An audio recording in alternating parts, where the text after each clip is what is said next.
आज कौन सा दिन है बच्चों? शनिवार। शनिवार को हम क्या करते हैं सभी बच्चों को पता है। इससे पहले हम लोग हर शनिवार को गतिविधि करते हैं। हमारा मीना मंच का कार्यक्रम चलता है। तो इसी कार्यक्रम के तहत आज हम आपको एक कहानी बताएंगे जो है आधा फुल सीरीज का गायब हाथी। गायब हाथी। तो इस कहानी से थोड़ा थोड़ा आप लोग को समझ में आ रहा होगा इस कहानी में कि क्या चीजें हैं हाथी के बारे में। पता है मैडम। हाथी गायब हुआ होगा ना। गायब हो गया। इस कहानी में हमारे कहानी के पात्र हैं 5 पात्र हैं बेटा। इस कहानी में कितने पात्र हैं? 5। जिसमें है किट्टी, अदरक, तारा। किट्टी जो 16 साल की है जिसका दिमाग खूब चलता है, दिमाग में बहुत होश भी है, उसके साथ जोश भी है। और अदरक जो है वो बहुत जुगाड़ू लड़का है। और तारा जो चलती फुर्ती पुड़िया है, उसके पास जानकारी की पुड़िया है। और इसमें एक जो कहानी है वो भूबीलाल और विवेक नाम के एक लड़के की है। विवेक एक ऐसा लड़का है जो थोड़ा सा मोटा है। मोटा मैडम? मोटा है। हाथी मोटा है नहीं हाथी मोटा है। मोट गया है। मोट गया है। तो वो हमेशा अपने आप को शीशे में देखा करता है। वो देखता है कि मैं इतना मोटा क्यों हूँ, मैं इतना काला भी हूँ। वो देख देख के हमेशा परेशान रहता है। पहले वो अपने आप को देखता है, फिर खूबीलाल को देखता है। अब पूछो खूबीलाल कौन है? खूबीलाल क्या है मैडम? खूबीलाल एक महावत है। उसके पास एक हाथी है। महावत क्या? अच्छा, महावत जो हाथी का सरदार होता है, जो हाथी को चलाता है। अच्छा। जो उसका मालिक होता है उसको महावत कहते हैं। जैसे भैंसिया चला जाता है। बिल्कुल सही पकड़े हैं। अब हम भी जान गए मैडम, बहुत जान गए। तो जो खूबीलाल है वो उसके गोरा सा लंबा सा खूब तगड़ा सा जवान है। हीरो जैसा दिखता है। हीरो जैसे? हीरो जैसा दिखता है। तो विवेक जो है उसी को देखता रहता है और खूबीलाल विवेक का मजाक उड़ाया करता है। तो एक दिन खूबीलाल जो है वो अपने हाथी को चराने के लिए विवेक के खेत में गया और वही छोड़ दिए। कितना खेत रहा? ओखी के? ओखी के। अच्छा। सब जड़ डाला होगा। अभी तो बात आगे हमारी सुनो तुम लोग। अच्छा।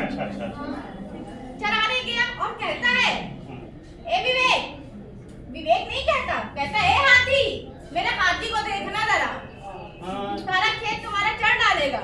अरे राम। और शाम को मेरे घर छोड़ भी जाना हाथी को। बहुत नालायक लड़का है। हाथी जैसे उसने विवेक को हाथी कहा खूबीलाल ने, विवेक खामोश हो गया। उसका बहुत दुख हुआ लेकिन वो कुछ नहीं बोला। बस उसकी बात सुन के रह गया। एकदम चुप। फिर शाम हुई तो महावत जो था खूबीलाल वो अंधेरा हो गया। कहने लगा अरे अभी मेरा हाथी नहीं आया है। वो ढूंढने गया। जब खेत में गया ढूंढने तो उसे हाथी मिला ही नहीं। कहाँ गायब है क्या? अब वो रोने लगा। अरे राम। रोते वो बदली पुल की टीम के पास गया। बदली पुल की टीम में 3 लोग थे, किट्टी, अदरक और तारा। के पास गया, खूब रो रहा था। अदरक ने पूछा क्या हुआ खूबीलाल, काहे को रोए चले जा रहे हो? तो कहने लगा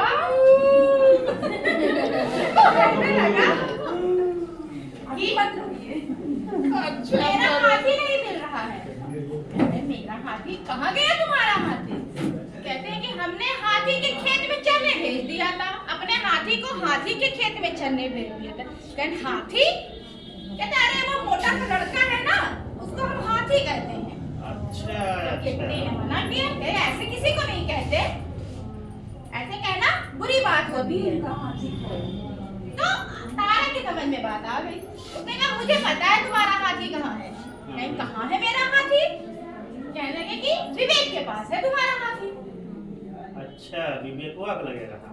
तो 3 सब लोग मिल के गए विवेक के घर। विवेक वहाँ कुर्सी पे बैठा हुआ था। जैसे इन लोग को देखा तो खूबीलाल ने कहा वो देखो हाथी, यही हाथी मेरा हाथी लिए है। तो विवेक भागने लगा। जब भागने लगा तो अदरक ने उसको से पकड़ लिया। भाई कहाँ भागे चले जा रहे हो? कहते ये तो इतना सुंदर है, ये हमको यही सब कहता रहता है, इसलिए हम इसके पास नहीं रुकेंगे। हम इसकी तरह सुंदर नहीं है, ना हम लंबे हैं, ना गोरे हैं, ना तगड़े हैं, हम काले काले मोटे से हैं, हमको ये चढ़ाता रहता है। तो कहता हम भी तो काले से हैं, हमें ये स्वाभाविक सी बात है, हम दूसरों को देखकर। अदरक ने कहा, उसको समझाया कि इस तरह से नहीं करते हैं, हम भी तो देखो काले से हैं, लेकिन हर इंसान के अंदर अपने गुण होते हैं। हम करिया होने से क्या होता है या मोटा होने से? आपके अंदर आंतरिक गुण होना चाहिए। तो वो रुक गया, तो रोने लगा, कहीं हमको ऐसे ऐसे चढ़ाते रहते हैं, हमको हाथी हाथी करते रहते हैं। तो किट्टी ने खूब इलाज से कहा कि ऐसे हमको नहीं करना चाहिए, हमको दूसरों के बाह्य गुणों को नहीं देखकर उनके आंतरिक गुणों को देखना चाहिए। आंतरिक गुण ही सब कुछ होता है, बाह्य गुण तो कुछ दिनों के बाद समाप्त हो जाता है, लेकिन आंतरिक गुण नहीं तो कब खत्म होता है। हाँ, कब नहीं खत्म हुआ, हमारी जिंदगी के साथ ही जाता है। इस